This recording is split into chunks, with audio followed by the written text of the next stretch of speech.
دوستان درود. در این ویدیو در مورد فعل پسیو در زبان آلمانی صحبت میکنیم. در تمام زمانهای کاربردی، در زمانهایی که به کار برده میشه.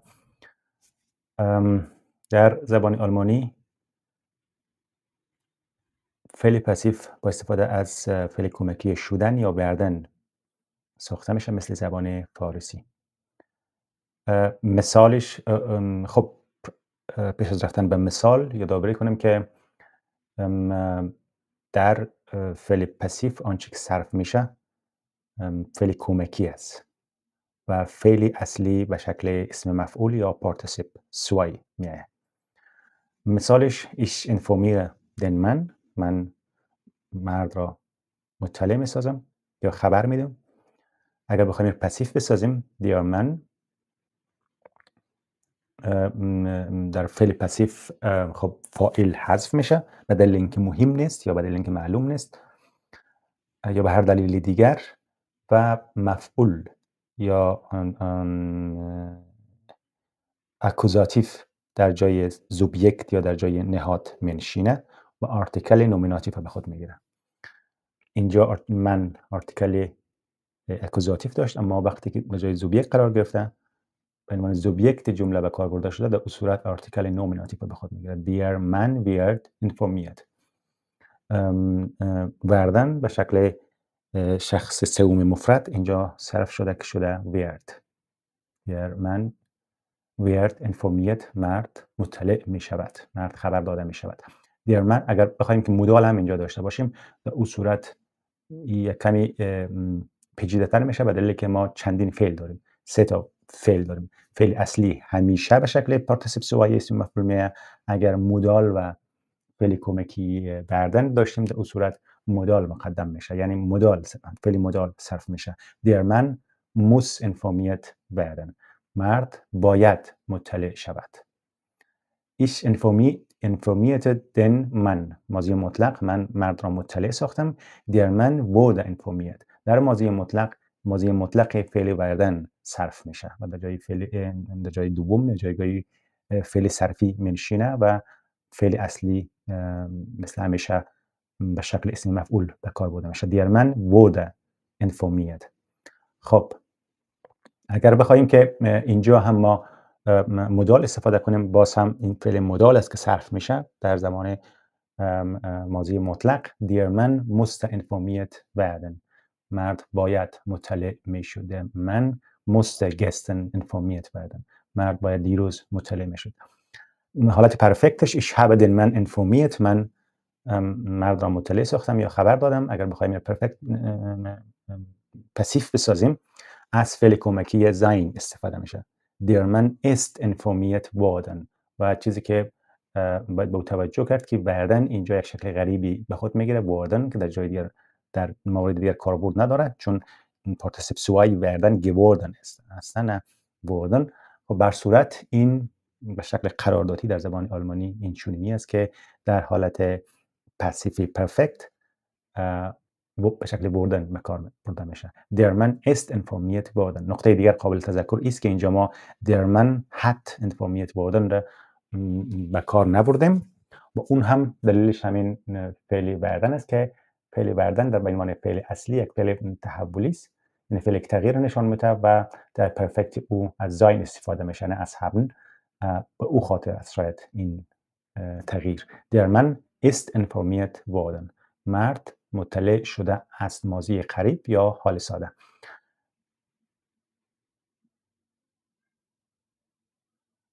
خب der Mann حال کامل نه حال ساده، ببخشید از خاطر گیج شدم. Der Mann hat informiert werden müssen. اگر بخوایم که فعل مودال داشته باشیم در اون صورت این فعل کمکی پرفکت است که صرف میشه. Der Mann hat informiert werden müssen، مرد باید مطلع شده بود یا مرد باید بایستی مطلع شده است. چنین چیزی یک چنین معنایی داره حالت پرفکت و معمولا این به کار برده نمیشه در حالت چی اون ماضی موس هم داشته باشه. این ماضی مطلق معمول تر است. Der Mann musste informiert werden، der Mann hat informiert werden müssen. کمی چون فعل تعداد فعل زیاد میشه پیچیده میسازه، در زبان گفتنش سخت است. اگر پلوسکوام پرفکت یا ماضی بعید داشته باشیم ich hatte den Mann informiert رو بخوایم پسیو بسازیم der Mann war informiert worden باز هم مثل حال کامل است، اما اینجا ما از ماضی مطلق یا پرتریتوم فعل زین که واقعا است او را برای شخص سوم مفرد صرف کردیم استفاده کردیم. Der Mann war informiert worden. مرد مطلع شده بود. اگر بخوایم اینجا هم از مدال ورب استفاده کنیم، باز اون فعل پرفکت اینجا از زاین استفاده نمیشه. اون فعل پرفکت به اصطلاح مقدم است، به جای فعل صرفی میشینه. Der Mann hat informiert werden müssen. مرد میبایست مطلع میشد. اگر خب به زمان آینده ich werde den Mann informieren، من به مرد خبر خواهم داد. Der Mann wird informiert werden. مرد اطلاع داده شود. ما در فارسی چنین چیزی میگیم در آینده. مرد اطلاع داده شود. اگر بخوایم اینجا هم در این فیوتور نوع اول، ما در آلمانی فقط دو فیوتور داریم، فیوتور 1 و فیوتور 2. این فیوتور یا فیوچر یا آینده ساده حالت اولی است. اگر بخوایم اینجا مودال را به کار ببریم، باز اینجا فعل کمکی آینده است که مقدم است. ich werde den Mann informieren müssen. من میباید مرد را مطلع بسازم یا خبر بدهم. حالت آینده دوم یا فوتور 2، der Mann wird informiert werden. der Mann، خب ببخشید پسیفش بسازیم. Der Mann wird informiert werden müssen. مرد باید مطلع میشد. ich werde den Mann informieren müssen. من باید مرد را خبر بسازم. der Mann wird informiert werden müssen. مرد باید خبر دار شود. حالت پسیف. ich werde den Mann informiert haben. آینده کامل یا فیوتور 2، حالت معلومش ما بگیم که ich werde یا حالت اکتیوش ich werde den Mann informiert haben. من باید مرد را خبر کرده باشم. به این شکل ما در فارسی میگیم der Mann wird informiert worden sein. der Mann wird informiert werden sein. فیوتور 2 پسیفش به این شکل میشه.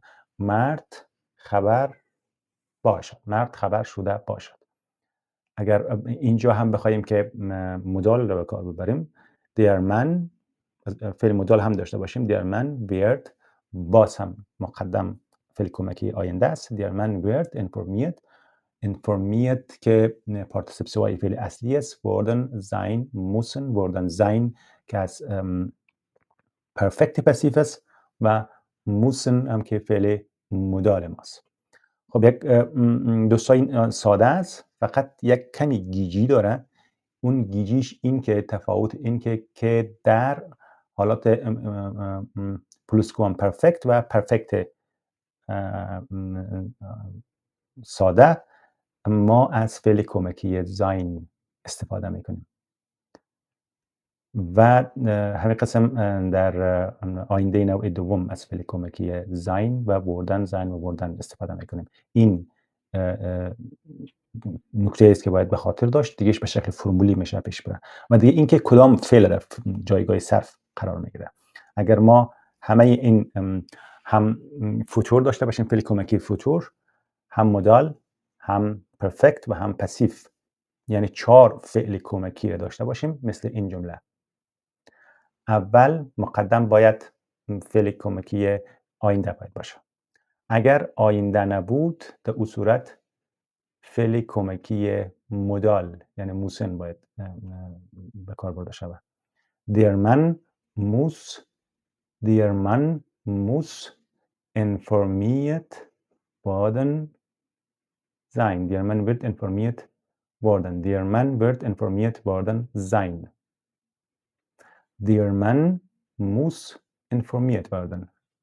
مرد باید اطلاع داده شود. اگر فعل کمکی مودال هم نباشه، ما فقط پرفکت و پسیف رو داشته باشیم مثل که اینجا در این بالا داریم، در اون صورت مقدم فعل پرفکت یعنی فعل پرفکت است که صرف میشه.